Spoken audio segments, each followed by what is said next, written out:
Lollipop. Jihan আমাদের একটু lollipop দাও। আচ্ছা ঠিক আছে দিচ্ছি।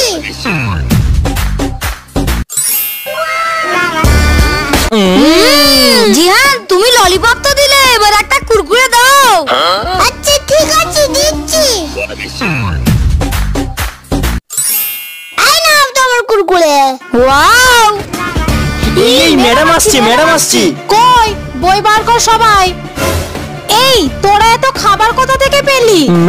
ম্যাম আমি এটা রাস্তা দিয়ে ঘুরিয়ে পেয়েছিলাম। আর তুই এই কুরকুরেটা কোথা থেকে পেলি? ম্যাডাম জিহান দিয়েছে। ম্যাম আমি ম্যাজিক পেন্সিল দিয়ে খাবার এনেছিলাম। ঠিক আছে, কই ম্যাজিক পেন্সিলটা আমাকে দে, আমি এটা নিয়ে গেলাম, কালকে দেব। ঠিক আছে? এ বাবা, এবার আমাদের কি হবে? সেটা দেখার জন্য কমেন্টে পার্ট 2 লেখো। আর চ্যানেলটা সাবস্ক্রাইব করে দাও।